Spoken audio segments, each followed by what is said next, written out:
किसी भी शासनिक और प्रशासनिक कार्यालय में आपको पांडे मिलेगा, द्विवेदी मिलेगा, चतुर्वेदी मिलेगा, मिश्रा मिलेगा, सिंह मिलेगा, सिसोदिया मिलेगा, राणा मिलेगा। उन्होंने तो जो हम खा रहे हैं वो भी छीन लिया, उस पर भी टैक्स लगा दिया उन्होंने तो। फाइलें इतनी क्राइम से भरी हुई हैं कि जजों को सुनने का टाइम ही नहीं है। इतना क्राइम योगी की सरकार में हो रहा है। केवल चुनाव के टाइम पे हिंदू है, चोटी लगा के चले जाएं तो आज भी हिंदू है, बाद में तो ये दलित है, ये पिछड़ा वर्ग है। इस पार्टी का कोई भी नेता, कोई भी सांसद हमारे दलित समाज का भला करने के लिए तैयार नहीं है। योगी जी ने कहा था ना कि नहा के हमारे पास आना है तो नहा के आना, साबुन से नहा के आना, साबुन बंटवाइए उन्होंने तो हमारे लिए नहाने के लिए राशन में। मायावती 3 से 4 बार मुख्यमंत्री रही हैं, कोई बता दे लॉ एंड ऑर्डर फेल हुआ हो। हमारे साथ सुनवाई नहीं होती, बिल्कुल भी कैसी भी सुनवाई नहीं होती। हम जाते हैं, हमें धुतकार के ओर भगाते हैं। हमारे लिए उनके लिए बेहतर है क्योंकि चलाई वो रहे संविधान, हमारे लिए थोड़ी चल रहा है संविधान। बीजेपी की सरकार आई है तब से देश में जातिवाद का माहौल कुछ ज़्यादा गर्मा गया है। जय भीम साथियों, आप सभी को पता है 2014 के लोकसभा चुनाव में भारतीय जनता पार्टी ने देश में जीत दर्ज की। देश के प्रधानमंत्री नरेंद्र मोदी बने। 2017 का लोकसभा चुनाव हुआ, योगी आदित्यनाथ को उत्तर प्रदेश का मुख्यमंत्री बनाया गया। उसके बाद 2022 के विधानसभा चुनाव हुए। विधानसभा चुनाव में भी योगी आदित्यनाथ उत्तर प्रदेश के दोबारा मुख्यमंत्री बने। अभी इस समय हम गाजियाबाद में हैं। गाजियाबाद में बहुजन समाज के लोगों के पास मौजूद हैं। योगी के राज में बहुजन समाज कितना सुरक्षित है, मोदी जी के राज में बहुजन समाज ने कितनी प्रोग्रेस की है, क्या क्या कमियां रही हैं इनके राज में, इनसे बातचीत करते हैं। क्या नाम है सर आपका? मेरा नाम एडवोकेट डीपी मौर्य है। डीपी साहब, मुझे आप एक बार बताइए, भाजपा के लगभग ये 10 साल तो पूरे हो गए, ठीक है, अब योगी जी के 7 साल पूरे हो गए। आप मुझे बताइए, बहुजन समाज से आप आते हैं, सरकार कैसी थी बहुजनों के लिए? सिर्फ ये आप बीजेपी की बात कर रहे हैं तो मैं बीजेपी के बारे में आपको बताना चाहूँगा कि बीजेपी की जो सरकार है वो ब्राह्मणों की सरकार है, ठाकुरों की सरकार है, वैश्य की सरकार है, ना कि बहुजन की सरकार है और ना कि मुस्लिमों की सरकार है। मेरा मानना ये है कि जब से बीजेपी की सरकार आई है तब से देश में जातिवाद का माहौल कुछ ज़्यादा गर्मा गया है। जातिवाद पे इतनी चर्चाएं होती हैं कि पहले हम इतनी जातिवाद की चर्चा नहीं सुनते थे। अब मैं बताऊं कि मैंने जो एलएलबी की थी वो मेरठ यूनिवर्सिटी से की थी, एमएमएच कॉलेज से। जब मैं एमएमएच कॉलेज में था तो मेरे सभी साथी कुछ पंजाबी थे, कुछ ठाकुर थे, कुछ यादव थे, कुछ त्यागी थे और कुछ पंडित थे। मुझे कभी ऐसा नहीं लगता था कि जातिवाद तब था। आज के टाइम पे मैं देखता हूँ सोशल मीडिया को देखते हुए और सामाजिक की राजनीति को देखते हुए और सामाजिक वर्चस्व को देखते हुए आज की राजनीति में जातिवाद को ज़्यादा उजागर किया गया है, जातिवाद की राजनीति ज़्यादा हुई है। और मैं समझता हूँ कि हमारे दलित समाज की और मुस्लिम समाज की बिल्कुल इस पार्टी में अनदेखी की गई है। मेरा नाम अखिल गौतम है। ये युवाओं के लिए सरकार इतनी ज़्यादा ठीक नहीं है वैसे, क्योंकि देखा जाए तो जब हम एग्ज़ाम की तैयारी करते हैं तो कोई बच्चा होता है तो उसको हर किसी के पास पूरे प्रॉपर रिसोर्सेज नहीं होते। भाई सब कोई इतना अमीर थोड़ी है कि बिल्कुल हर जगह ट्यूशन लगा लेगा, कोचिंग लगा लेगा। कोई कुछ बेच के, कुछ ना कुछ बेच के अपना बच्चों को भेजता है, दिल्ली भेजता है पढ़ने के लिए। फिर उसके बाद साल में एक बार, बहुत से एग्ज़ाम होते हैं जो 2 बार होते हैं, लेकिन कुछ होते हैं बड़े बड़े एग्ज़ाम जो साल में 1 बार होते हैं। तो वो फिर जैसा यूपी का अभी रिसेंट हुआ था, लीक हुआ था अभी। यूपी कांस्टेबल वाला हुआ था और एक यूपी पीएससी आरओ वाला हुआ था। ये दोनों एग्ज़ाम लीक हो गए थे। यूपी की 60,000 वैकेंसी थी लगभग और आरओ वाली की थी 5,000 के लगभग। एग्जाम दिया था? मैंने आरओ वाला। कितने रुपए का एग्जाम था वो? कितने रुपए की फॉर्म गई थी उसका फीस की? शेड्यूल कास्ट के लिए वो 65 थी और वैसे अदर्स के लिए अलग अलग उसका होता। मतलब फिर भी कितने लोग, वैकेंसी कितनी थी, कितने लोगों ने पेपर दिया था, कोई आइडिया है? ये तो आइडिया नहीं है, लेकिन वैकेंसी 5,000 के समथिंग थी। यूपी पीएससी आरओ 1-2 करोड़ मान लें फिर भी हम। हाँ, लगभग मान सकते हो कि वो वैसे उत्तर प्रदेश का था तो पूरे सबने भरा था वो पेपर। तो देखने वाली बात यह है कि पेपर तो लीक हो गया, अब जो पैसे गए हैं पेपर लीक होने के बाद उसका हर्जाना कौन देगा? हर्जाना और लीक होने के बाद मान लो सेंटर बहुत दूर दूर भी पड़ते हैं बच्चों के, बच्चों को जाने में पैसा खर्च होता है। किसी ने जुटाए होंगे पैसे दूर जाने के लिए, फिर वो दोबारा नहीं जा पाया होगा। अब फिर से वैकेंसी आई है, लेकिन इलेक्शन के बाद इन्होंने दिसंबर की रखी है। अब तो कह रहे हैं कि बस में भी पैसा नहीं देना पड़ेगा, इस बार तो किराया भी नहीं देना पड़ेगा शायद, कुछ ऐसा बता रहे हैं। अब तो हो गया ना इलेक्शन, अब क्या फ़ायदा इस चीज़ का, वो तो पहले करना था। अच्छा, ये रोजगार देने में कुछ कमज़ोर है क्या?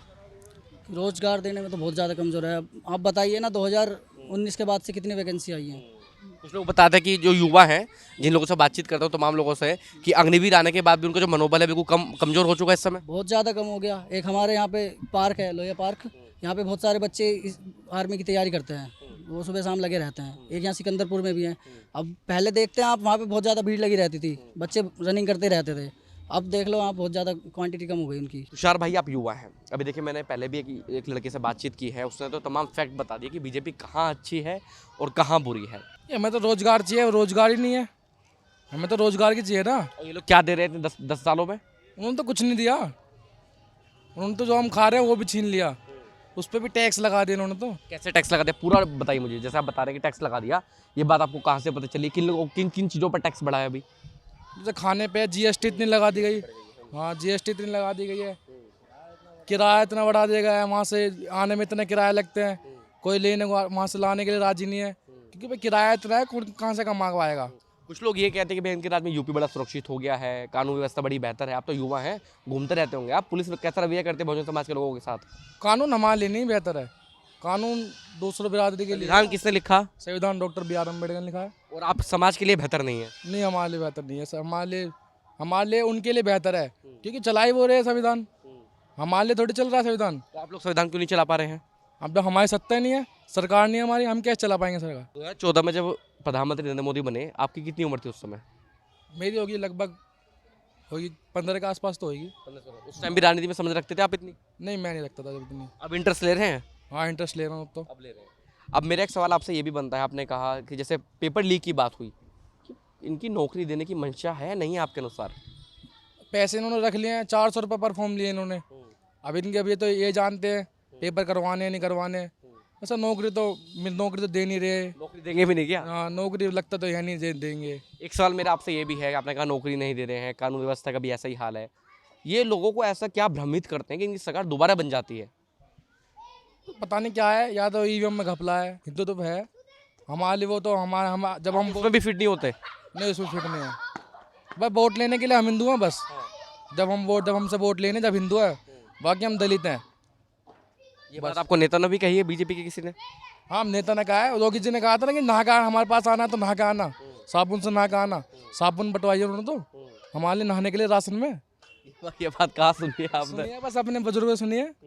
योगी जी ने ऐसा किया है? हाँ, किया है ऐसे। तो 10 में से कितने नंबर देना चाहेंगे आप योगी जी को या मोदी जी को? बस 0, बिल्कुल 0।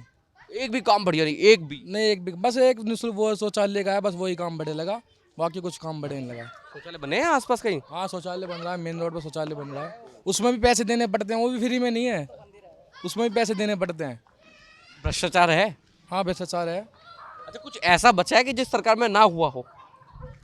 नहीं, ऐसा कुछ नहीं बचा इसमें, कुछ इस सरकार में कुछ नहीं बचा ऐसा। सब कुछ हो चुका मतलब? सब कुछ हो चुका। हाँ, बुरा है अच्छा? नहीं, मैंने 4 साल में देख लिया, वो सब कुछ हो चुका, बुरा भी हो चुका, भला तो कुछ हुआ ही नहीं, सब बुरा लिया हमारे लिए, सब बुरा ही हो रहा है। महेश जी, मुझे आप एक बात बताइए, जिस तरीके से मोदी जी का कार्यकाल रहा, योगी जी यूपी के मुख्यमंत्री रहते हुए 7 साल हो गए लगभग, कितने नंबर देना चाहेंगे? एक भी नहीं, 10 में से एक भी नंबर नहीं देना एक चाहिए? भी नहीं देना चाहूँगा। काट कहाँ का रहे ये बता दो मुझे। उनने हमारे लिए कुछ करा ही नहीं, बहुजन समाज पार्टी से हमारे लिए कुछ नहीं करा उसने। अभी जैसे भाई ने बताया, प्रधानमंत्री आवास योजना के घर बने हैं? नहीं, हम जब हमारे गांव में बने हैं, अब उनका लोन दोबारा वापस जाएगा तो क्या बने, वो तो हमें और किससे परेशान। बताइए आपको कि लोन वापस जाएगा? सभी कहते हैं नहीं, लोन वापस नहीं जाएगा, ये गलत अफवाह है। घर बने हैं नहीं बने, पहले मुझे बताइए। घर बने हैं, ये लोन के बने हैं 2.5 लाख रुपए के। और तो लोन की किस्तें भी तो जारी होंगी ना? नहीं, उनकी अभी किस्त नहीं जा रही है। बता रहा हूं, अभी ऐसा कोई भी, अभी कहीं भी है, ये सिर्फ अफवाह उड़ रही है। पहले भी ये उड़ रही थी कि बीजेपी घर जब्त कर लेगी, ऐसा कोई मामला नहीं है वैसे। मैं पार्टी का प्रवक्ता नहीं हूं, जो सही बात है वो बात बता रहा हूँ आपको। अब मुझे आप एक बताइए, आप बुजुर्ग हैं, योगी जी के राज में लोग कहते हैं यूपी बड़ा सुरक्षित है, कानून व्यवस्था बड़ी बेहतर हो गई है। आप मानते हैं कानून व्यवस्था बेहतर है? नहीं, हमारे लोगों के लिए कानून व्यवस्था बेहतर नहीं है। पुलिस रवैया कैसा करती है बहुजन समाज के लोगों के साथ? हमारे साथ सुनवाई नहीं होती, बिल्कुल भी, कैसी भी सुनवाई नहीं होती। हम जाते हैं, हमें धुतकार के ओर भगाते हैं। केवल चुनाव के टाइम पे हिंदू है, चोटी लगा के चले जाओ तो आज भी हिंदू है, जब गंजे होकर चले जाओ मेहंदी पेंदी लगा के जब हिंदू है, नहीं तो हिंदू पिंदू कुछ नहीं है बस। अब बाद में कौन है हिंदू? बाद में तो ये दलित हैं, ये पिछड़ा वर्ग है, इनको दोहरे पे मत बैठाओ, इनकी बात भी नहीं सुनो, इनको कुछ कार्रवाई नहीं करो इनके बारे में कुछ भी। तो ये लोगों की मानसिकता आज के टाइम में बन गई है। अधिकारी या नेता वगैरह का कैसा रवैया है इनकी सरकार में, जो इनके नेता हैं खुद के? जो इनके नेता वो ही हमारी पूछ नहीं करते बिल्कुल भी। अब हम जब इलेक्शन होते हैं उससे पहले तो आ जाते हैं हमारे पास कि भाई ये हमारे हिंदू भाई हैं, लेकिन जब ये जीत जाते हैं तो फिर हम दलित हो जाते हैं। कुछ सही नहीं है इनकी सरकार में दलितों के लिए। मुझे कुछ अच्छा नहीं लगता। जहाँ पर भी दलित का नाम आता है, जहाँ पर भी जाटव समाज, अनुसूचित जाति समाज या वाल्मीकि समाज का नाम आता है, वहाँ पर कहीं भी आप चले जाओ, शासनिक कार्यालय में चले जाओ, प्रशासनिक कार्यालय में चले जाओ, वहाँ हमसे भेदभाव किया जाता है। वहाँ हमें समान नज़रों से नहीं देखा जाता। जो संविधान ने हमें अधिकार दिए हैं उनसे हमें वंचित रखा जाता है। जो लोग ये कहते हैं कि योगी जी के आने के बाद यूपी की कानून व्यवस्था बड़ी बेहतर हुई है, आप वकील हैं, कितनी बेहतर मानते हैं आप? देखिए, मैं ये समझता हूँ आज की डेट में यदि मैं वकील हूँ और वकील की हैसियत से मैं आपको बता रहा हूँ कि फाइलें इतनी क्राइम से भरी हुई हैं कि जजों को सुनने का टाइम ही नहीं है। इतना क्राइम योगी की सरकार में हो रहा है। लॉ एंड ऑर्डर यदि आपने देखा हो मायावती की सरकार में, मायावती 3 से 4 बार मुख्यमंत्री रही हैं, कोई बता दे लॉ एंड ऑर्डर फेल हुआ हो। जिसने मायावती का शासन देखा है वो आज भी मायावती के शासन को रोता है कि भाई मायावती जैसा शासन कोई चला नहीं सकता। उसमें अधिकारियां टाइम पे आते थे, काम टाइम पे होते थे, और उसमें दलितों को थोड़ा सा ये देखा जाता था कि भाई ये वास्तविकता में पीड़ित है तो उसको जगह दी जाती थी, उसकी पीड़ा सुन ली जाती थी अधिकारियों के माध्यम से। मैं ये नहीं कहता कि अधिकारी किसी भी जाति का हो, लेकिन वो अधिकारी था, अपने अधिकार क्षेत्र का वो पालन करता था। वो ये नहीं देखता था कि भाई वो किस बिरादरी से है, किस जाति से है, किस समाज से है। वहाँ पर सबको सिमिलरिटी दी जाती थी। लेकिन इस सरकार में, बीजेपी सरकार में, मुझे नहीं लगता कि हमारे साथ सिमिलरिटी बरती गई है। आप बहुजन समाज से आते हैं, भेदभाव देखने को मिलता है कहीं कुछ? बहुत ज़्यादा मिलता है देखने के लिए।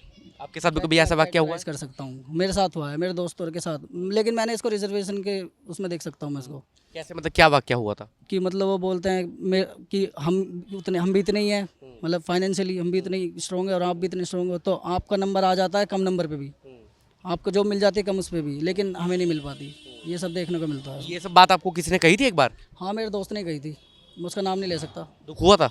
दुख हुआ था, मैंने उसको समझाया था कि भाई इसके भी ये रिजर्वेशन भी एक वजह है दी ये गई लोग है। कब से कब्जा करके बैठे हैं एजुकेशन पर? ये तो स्टार्टिंग से समाज को आज़ादी कब से मिली है? कब से पढ़ना शुरू करा है? कब से आगे बढ़ना शुरू किया है? ये 1947 के बाद जब हम आज़ाद हुए थे, उसके बाद जब उसी दौरान जो बाबा साहब भीमराव अम्बेडकर के द्वारा कॉन्स्टिट्यूशन बनाया गया था, पूरा उसको वो बनाया गया था, अडॉप्ट किया गया था, उस टाइम से ही हमें आज़ादी वैसे मिल गई थी। मतलब इतनी पूरी तरीके से तो नहीं मिली थी, लेकिन आज आप आज आज़ाद मानते हैं?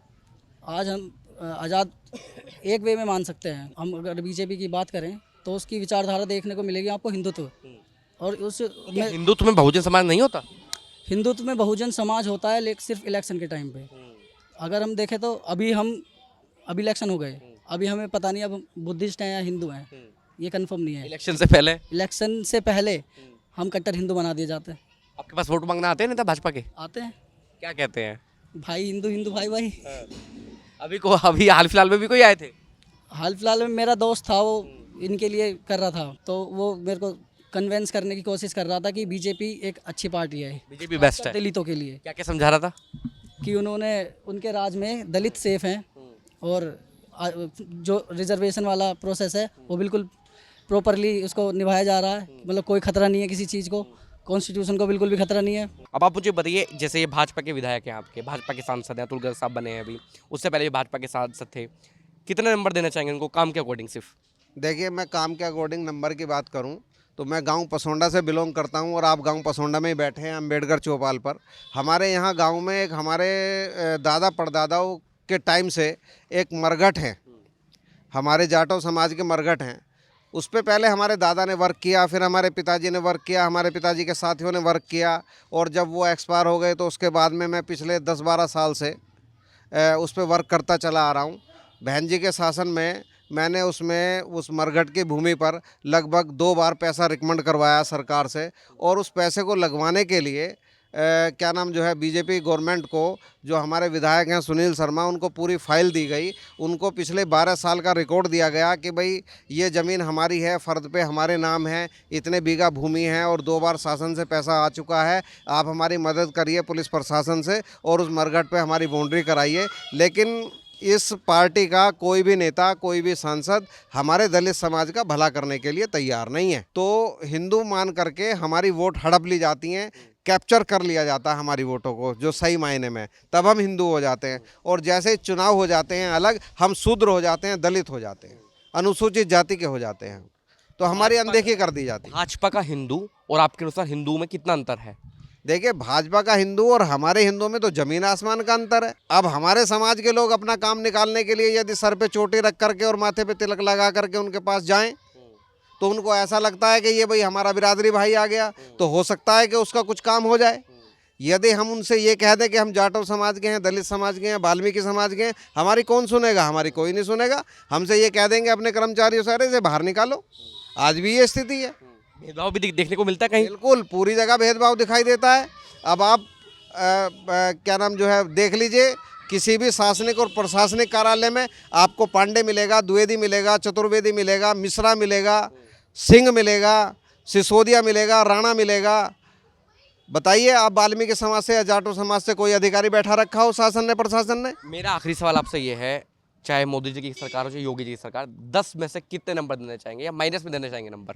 देखिए, मैं 10 में से 1 नंबर देना चाहूँगा। और 1 नंबर भी किस बात का है? वो 1 नंबर इस बात का है कि जो इन लोगों ने मुफ्त की रोटियां पूरे, मैं ये तो नहीं कहूँगा कि दलित समाज को, पूरे समाज को जो इन्होंने बांट रखा है, ये 5 किलो अनाज, उसको बहका करके ये अपना जो है बनाने में लगे हुए हैं। मैं समझता हूँ कि राहुल गांधी ने एक बाइट दी थी और एक वादा किया था कि भाई मैं पर घर या पर महिला या पर बुजुर्ग को 8,500 रुपये महीना दूंगा। तो मैं ये समझता हूँ कि उस राशन से बेहतर था राहुल गांधी का निर्णय।